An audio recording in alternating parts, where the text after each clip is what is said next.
Welcome to the Classical Happy Hour. I'm your host, Martin Davids. This is the show where my guests and I talk about music while enjoying a tasty beverage. Then we try to play some music together. Today's guest is Jory Vinikour. How you doing, Jory? Hey, Marty. It's great to see you. It's nice to see you, too. I'm glad you're back in town. For my listeners that don't know that much about you, can you tell us what you're doing for work these days? What am I doing for work? Well, I'm a harpsichordist principally. Right at the moment, I'm preparing for a recital at the Ravinia Festival. That'll be Saturday, 2nd September at 2, playing solo works of Johann Sebastian Bach and Jean-Philippe Rameau. Awesome. And various other activities if you want to hear about them as we continue talking. Okay, so I've never met anyone that started music as a harpsichordist. So did you, or did you start on some other instrument? By no means. I think in this country, even today, very difficult just to sort of find a harpsichord and, that would be interesting. I started, as many do, on the piano, took lessons seriously, but discovered a love for harpsichord music, Baroque music, very early on, was itching to discover the instrument. Did not know any locals here in Chicago. I think of like David Schrader, who was already playing, but I think I didn't have the wherewithal to figure out how to meet such a guy. And the moment I went away to conservatory at Peabody in Baltimore, literally the first day of school, I knocked on the door of the harpsichord teacher at the school and added harpsichord lessons to my schedule. Nice. So you knew about the harpsichord then? Absolutely. I didn't, well, when you say know about it, there is a great deal to know.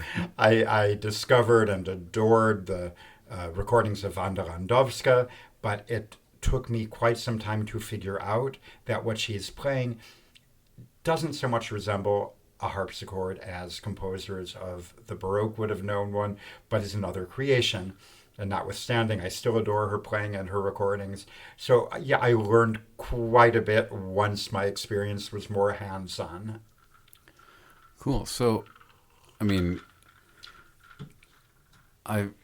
it's quite possible for people to grow up playing the violin and yet not know about Baroque violin. Sure. And I think I was mostly in that camp, even though my uncle gave me some tape of Edward Melkis or something. Oh gosh, yeah, you mentioned Edward Melkis, who's a Viennese violinist. My very beloved harpsichord teacher, Huguette Dreyfus, played extensively with Melkis as a duo partner. And in fact, a very dear friend of mine who just produced a 5-part biography of Huguette Dreyfus interviewed Melkis, who is very elderly, a little bit fragile, but still living and lucid and with it in his Viennese apartment. Still rocking the long hair. I don't know if he's rocking the long hair. I've not seen a photo of the gentleman, but apparently witty and delightful, and yeah. So, but you had it on your mind to learn this instrument from early on? I did have it on my mind. There was a great curiosity about it. And I think, Marty, once I began college years, so Peabody as a pianist, transferred over to Mannes College in New York after a couple of years, I think I was following a kind of a magnetic pull towards harpsichord and period instrument practice. Oh yes, thank you. I don't mind if we do. Yeah. So although I loved most of my piano studies and encountered a couple of extraordinary and unforgettable teachers, Anne Shine at Peabody, she was a pupil of Arthur Rubinstein and herself just an unbelievable pianist, and Nina Svetlanova in New York. And she was very important to me because she kind of encouraged me along my road to the harpsichord, where I think some teachers may have kind of put some cards in the spokes, So, but I think there was a kind of a straight line to doing that. And I can say that I was able to switch my focus when the president of Mannes College was able to offer me a scholarship for my master's degree to focus on harpsichord. And that seemed to me like a pretty good deal. Yeah. If it's free, why wouldn't you do it? Well, if you weren't interested, for me, that was the kind of vindication that I needed, that I already wanted to go over to that instrument, but wondered 35 or 40 years ago, about 40 years ago, what does one do with it? What can I do professionally? But to have my schooling paid for, I thought, well, this is a great way of finding out exactly what I can do with it. For sure. So you ended up in New York and you got a master's. Did you go anywhere else for your schooling? Yeah. I finished up a master's in harpsichord at Manus College, went for a couple of years of postgrad at Rutgers in the most beautiful city of New Brunswick. Some irony there, although there were a couple of nice buildings. Adored my harpsichord teacher, speak of her often, Charlotte Maddox. She's been teaching for numerous years at U of Illinois in Champaign-Urbana. And got myself scholarships, Fulbright, and one from another foundation, the BB Foundation, to go off to Paris. And I was sad to say goodbye to Charlotte Maddox after 2 years. I think she was sad to say goodbye to me, but it was a great opportunity. So I went off to Paris. Awesome. Yeah, I mean, it's great to have a Fulbright. It was a good thing. Even with the American dollar at a very low point, it was still a good thing. Having a second scholarship allowed me to survive that year.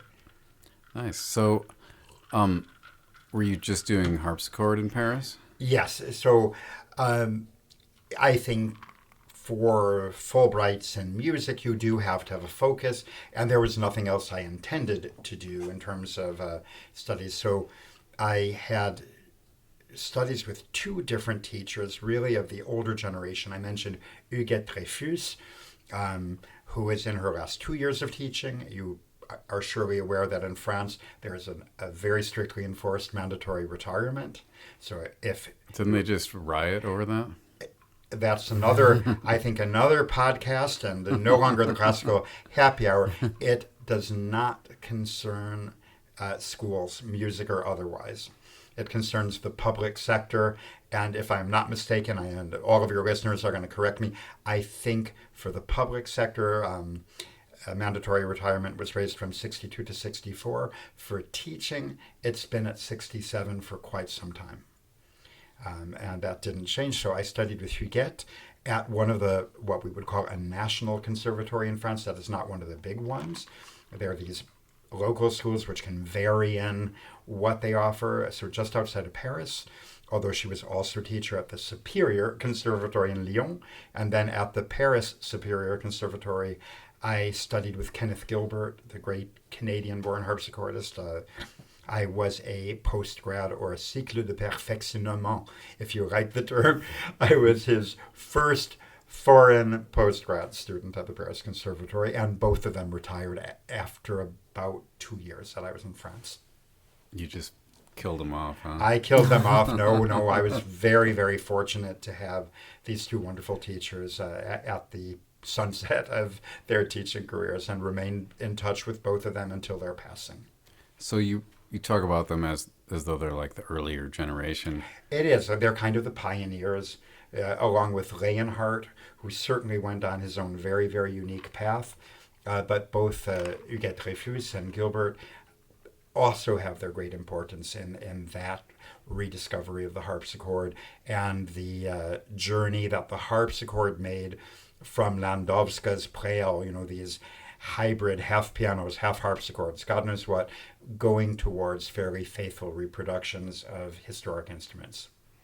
Yeah, so I mean, kind of the knock on some early music people of like the later generations is that they just learn it like any other conservatory thing. There's not this sense of discovery and that these early folks had. So studying with them, did they, send you to read all the treatises? And not at all. No, and I confess to you with a drink in hand. Here's the drink in hand, and drink being drunk. Although, of course, I have familiarity with treatises in part. I was never a great studier. That's not been my thing. I've been very, very geared towards performance all of my life, really. But a lot of fascinating talks with both of those teachers. I did also get to encounter Leonhardt in master classes, which was also a tremendous pleasure. And finding again three very important people of that older generation, how they ended up where they were musically speaking. Yes. I mean, you do have to wonder whether Rameau was reading treatises himself. Rameau was or writing just, them. Yeah. And I think I don't want to misquote a teacher who is no longer even here to correct my quote, but Kenneth Gilbert often implied that many of the treatises, not all, were not really geared at the higher level of professionals. They were kind of explaining things to novices, especially continuo treatises in many cases, where the great composers, Bach and so forth, was of course teaching directly to his pupils how to figure bass, etc. And Rameau, of course, writing more about harmony, so defending his own theories on harmonic work. It's hard to imagine a guy like Bach taking the time to write a book. Absolutely. Between the 20 kids and the composing, yes. In the school. And the school and the litigious letters with various employers and so forth, yes. And getting his butt kicked by bassoonists. Oh my, I forgot about that. Yeah, okay.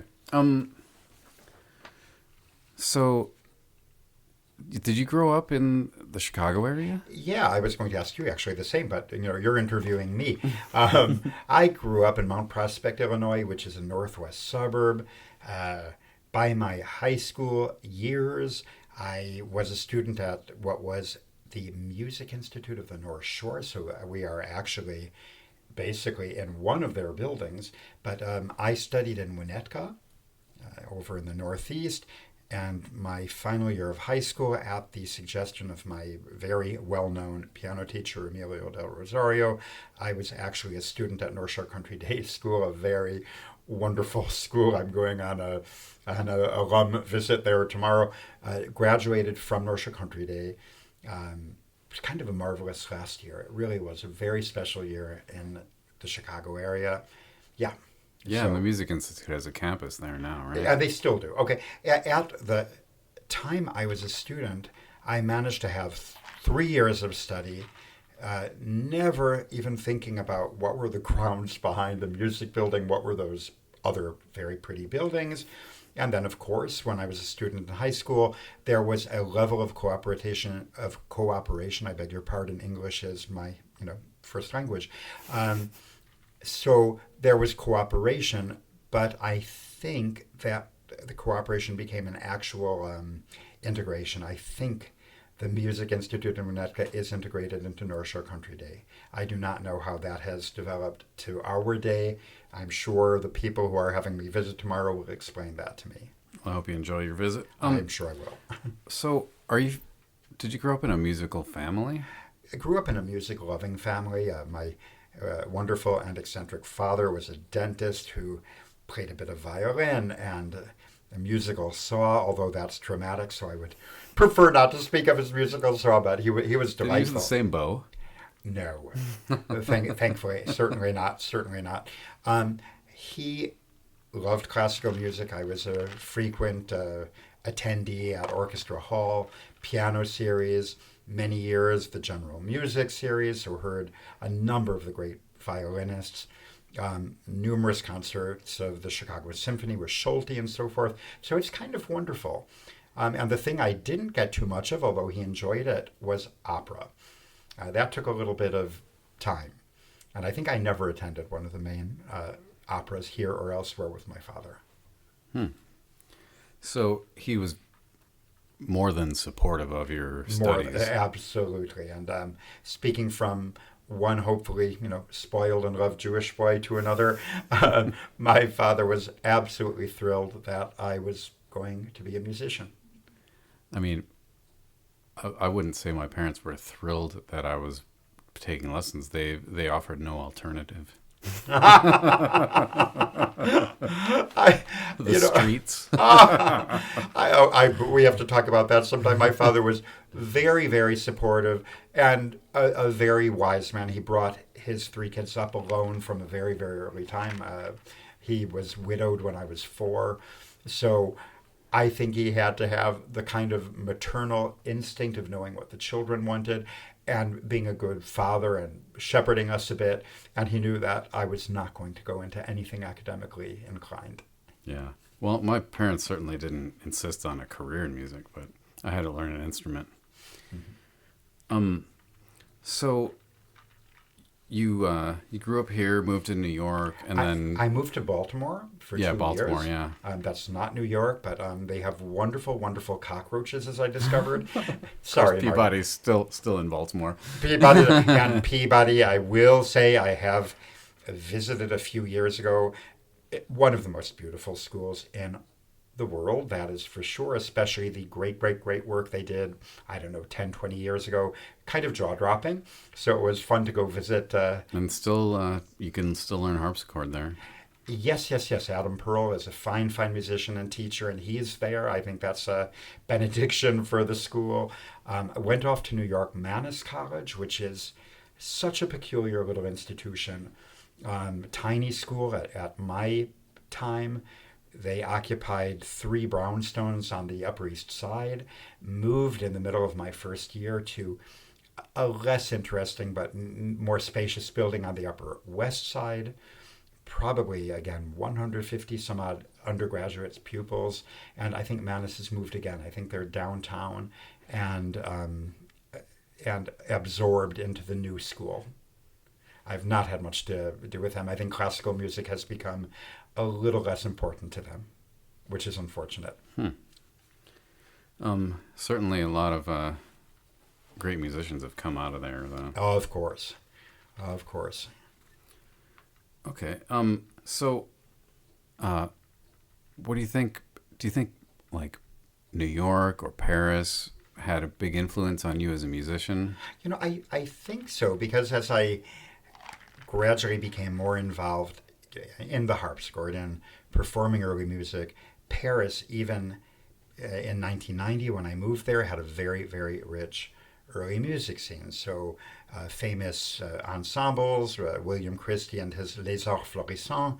I became very involved pretty early on with Mark Minkowski and Les Musiciens de Louvre, played with them kind of all over the world, recorded a bunch with them, also played and recorded with William Christie and Les Arts Florissants. So there is such a rich scene. It's very, very, very difficult to duplicate that anywhere in the States, although I think, obviously, you are doing very interesting things in early music, Craig Trumpeter and Haymarket here in Chicago, but the support of government and so forth is not similar. Cannot be similar. So we see maybe wealthier pockets of early music, like in the Bay Area or in Boston, and even these are very dependent on their generous donors. And I think in France we do see a basic structural support for ensembles. Some come and go naturally, but it's a rich scene. For sure, yeah. So, if you didn't do music, what would you want to do? It's a great question, and again, one that I'd love to turn around on you while I have yet another sip of delicious scotch. Thank you. I honestly don't think there is anything that I would or could. I really do truly believe that. I think I'm absolutely born to do this, very little else. I mean, of course, I get great enjoyment out of life and, movies and friends and all of this, but as my profession, music very certainly is the overwhelming occupation for me. Yeah, I mean, it's hard to beat it. So I'm preaching to the Jewish choir here. Right. Sorry. In terms of the thrills, I don't know, just the feeling of working with other great people. Yes. Earning their respect. I mean, everything, the interpersonal relations, when when they're positive and wonderful, when they're fraught and difficult, because of course it's not always a bed of roses. No.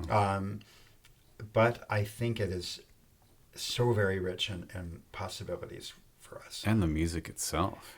That's right. And the music itself is absolutely soul nourishing. It really is. Yeah, even if not everything else is going well, sometimes when you get on stage, things are pretty awesome. I thoroughly share your thoughts on that, yes. So, like, what else would you say you love about being a musician? I do enjoy traveling. I'm still doing a lot of it at my age, which is, interesting as we go by sometimes. That aspect of our career, if we're a freelance musician as I am, can sort of dissipate. At other times, I think that's insane and tiring, but I do like that. I like getting to go all around the place. I certainly like encountering new instruments to perform on, although occasionally with nail-biting nerves about what I'm going to get at any given moment for any given engagement. Yeah, that's a problem I don't have.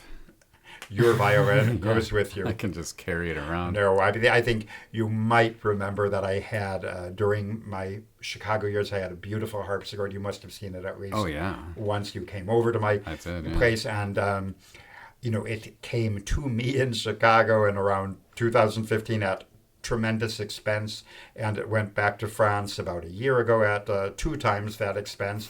So I would say that my harpsichord does not travel with me beyond local venues at this point. Yeah. Well, at least you haven't fallen into the trap that many harpsichordists have where it's like they're hoarders. Can barely walk through their place with all the harpsichords. So do you mean like somebody who would have, say, 12 instruments in their apartment like me? Oh, so you have fallen into this.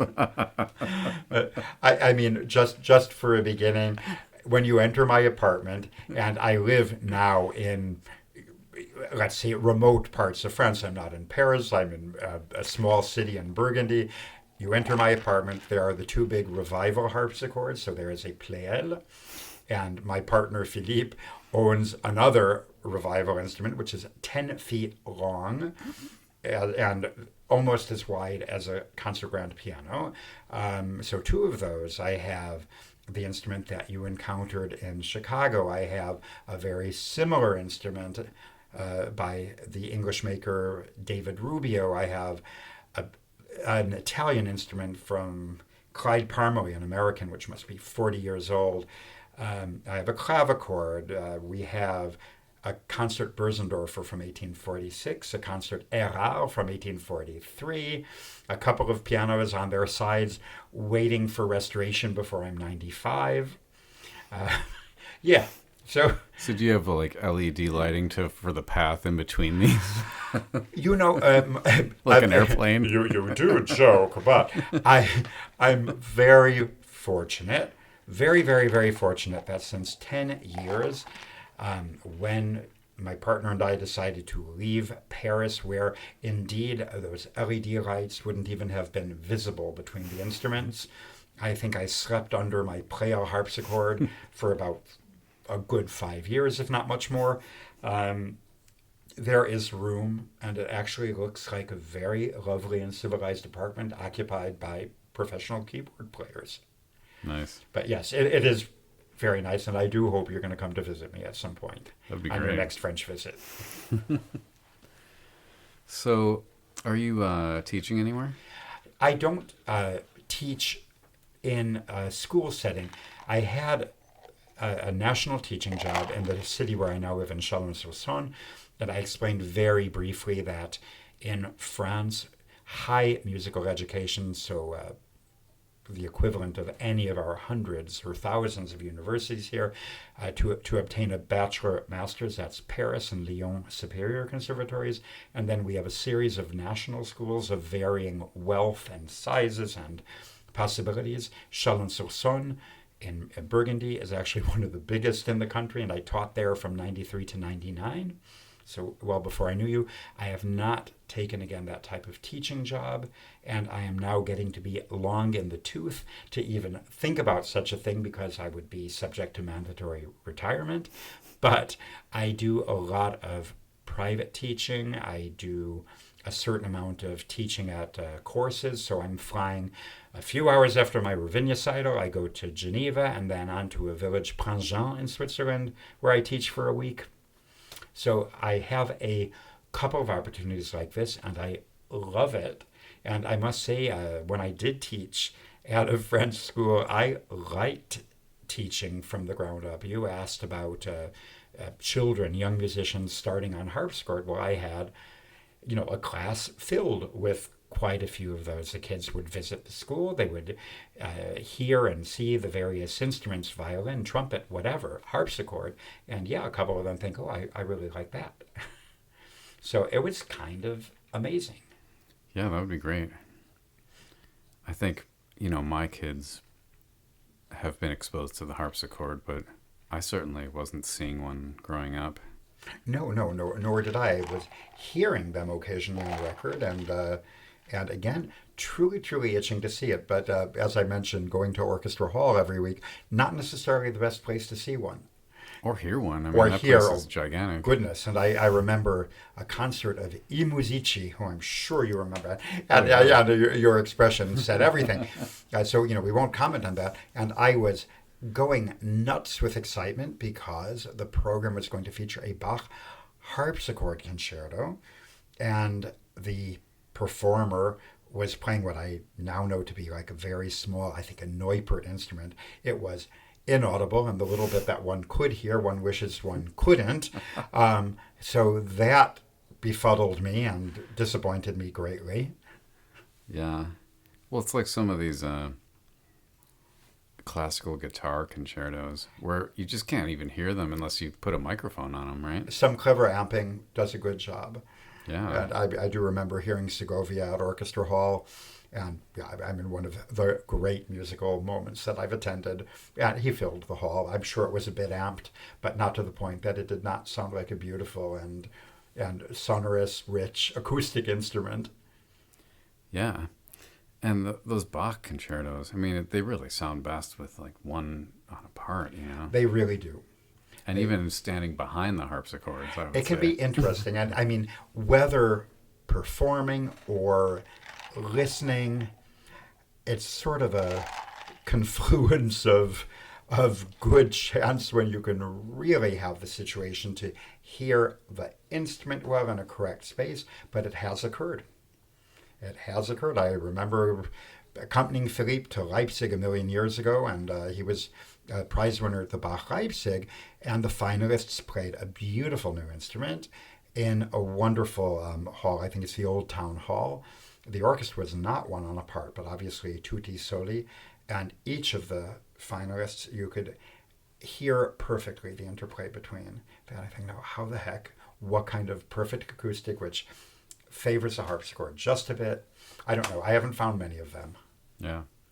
But those are good pieces. Price? They are wonderful pieces. Okay. Do you have any advice for people that are... I need another. Let me take a gulp of the drink.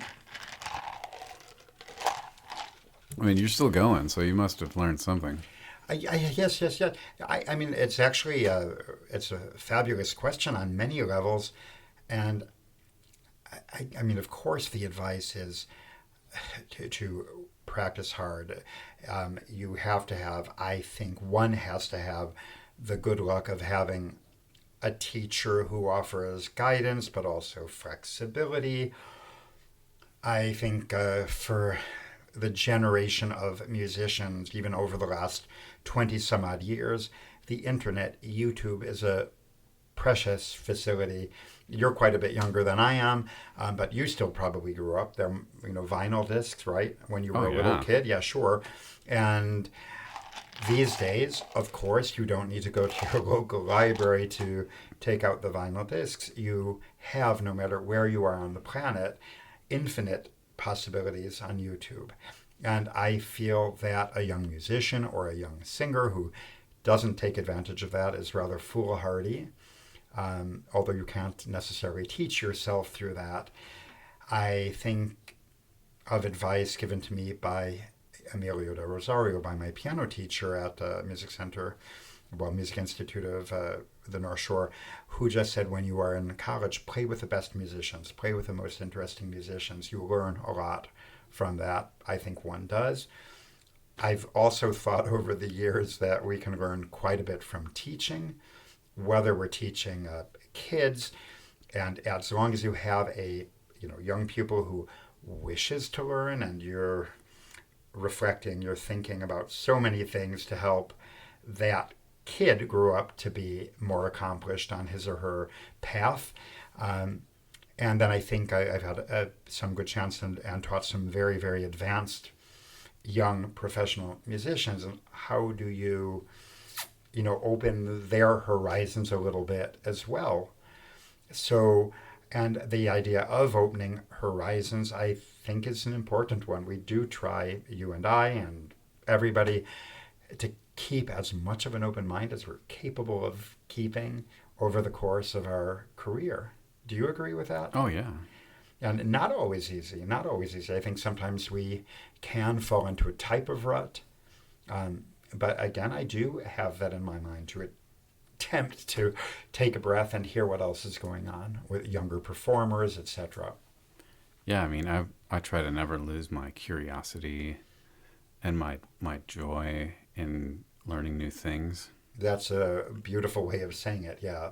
Those two things, curiosity and joy, are such a great and fundamental component of why we should be doing what we're doing. Okay, so do you have anything cool coming up? Obviously, you're playing at Ravinia in a few days. Yes, I mean, Ravinia, of course, immensely cool and wonderful.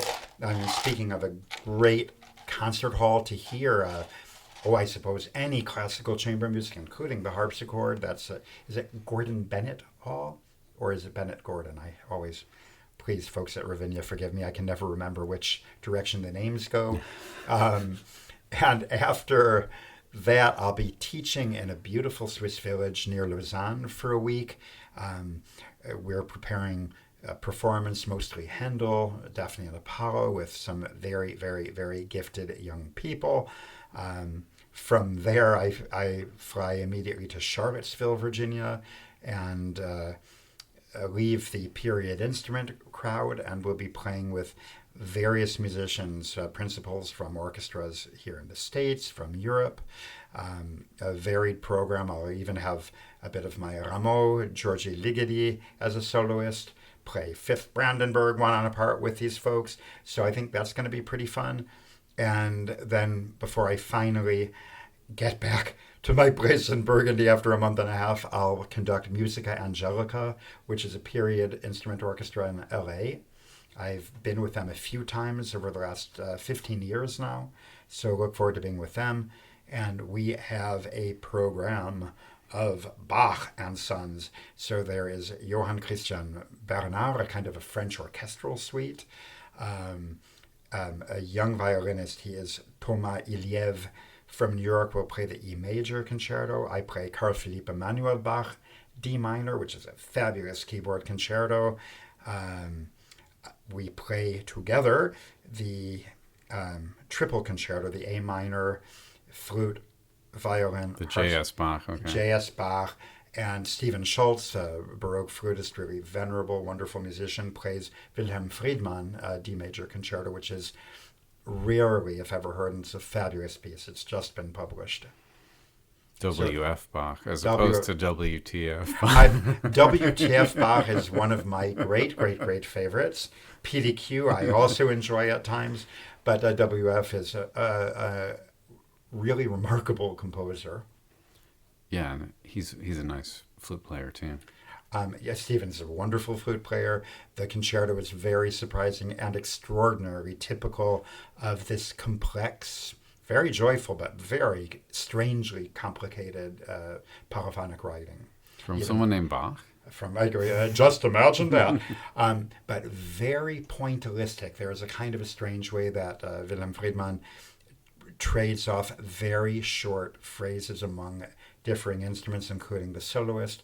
So unusual, and I can't wait to get to it.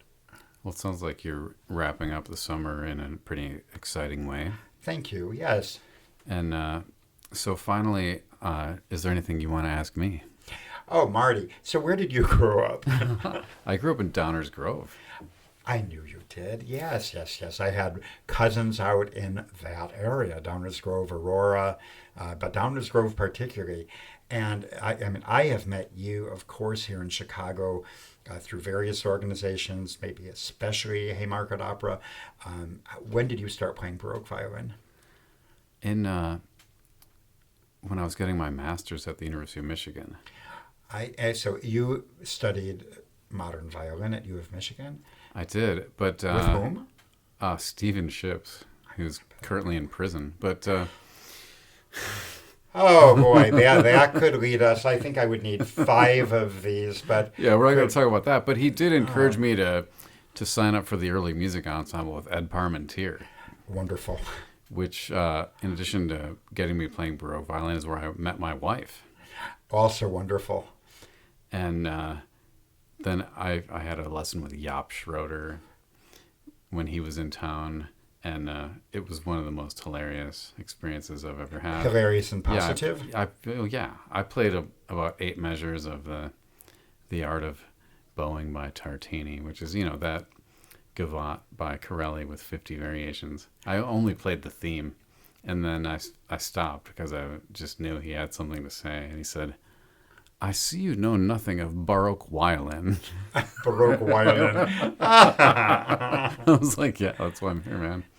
And did he teach you something of Baroque violin? A little bit, but he also, I was at Penny Crawford's house, and she had a couple Baroque violins, and she let me borrow one. So I did what I could, and then ended up at IU. At Indiana University? Yeah, with Stanley. And I assume that was a very interesting, a couple of years or more. Wonderful. And I know once in a while you still play modern violin. Oh, yeah. For certain gigging things, but you have a great preference for the Baroque violin? Yeah, and I love Baroque music so much, and you can't get the kind of sounds out of a modern violin that you can get off those gut strings, And which is, again, would lead me to a very similar feeling about my instrument. And once in a while, I'll be conversing with people, this happened yesterday, who will talk about great pianists, Glenn Gould or other. And with all respect, I think my eyes glaze over a little bit. And it's no longer a thing which compels me as a listener, although I do, of course, have tremendous admiration and love for a number of the great pianists of today and yesterday, but yeah, the sounds which draw me. there is music that was written after that period that's also great. Naturally. And it's also quite nice to open up your case that hasn't been opened in a few weeks and your instrument is still in tune. Yeah, and speaking of still in tune, I mentioned that I own a Pleyel harpsichord, date to be determined. It's somewhere, depending on which catalog you read, it's either like 1939 or 1952-ish. Be that as it may, the instrument hasn't been tuned since about 1965. And it's still in tune because it has the most peculiar tuning system where the tuning pins are screwed into a metal plate, and I do say screwed in, not pointed in, and it doesn't move. If I ever fully restored the instrument, of course I would get tuned, and the handful of times that I've played a Pleyel harpsichord in my life to play Frank Martin or Poulenc, both pieces which have played a big role in my career. Yes, one tunes the instrument, but it's microscopic increments of tuning. 1965. Yeah, I do mean 1965. It belonged to the defunct Lyon radio and has not been tuned since it left that institution. Can you imagine if you were just like laying on the floor since 1965 and you got up? You'd feel horrible. Right? Tell me about it. Tell me about it. So, the poor instrument finally got a cosmetic makeover because I felt, must be 25 years ago, that it was literally ruining my apartment. It had yellowed. There were round holes drilled in the cheeks to put in padlocks at the time, and I thought I can no longer look at the instrument. So it looks beautiful. I will happily show you photos at any time you wish, but it's never been fully restored. I've demonstrated it. I've shown it to various podcasts and so forth. But at this point in my life, I doubt if I would spend the resources to fully restore that instrument. And very, very sadly, the person who I might have chosen to restore it is no longer with us. And it is a very, very difficult creature to treat. Yeah, it's got to be a dwindling list of Pleyel repairers. Very few. Okay, well, yeah. Let's wrap this part up. I want to tell everyone thanks for listening. Please subscribe and rate the show on Apple Podcasts and wherever else. If you listen on Stitcher, please try us on one of the other platforms, as Stitcher is being discontinued in the next few days here. Please keep buying my stuff at bachfor2.com. And we're going to take a little break here and come back and play some music.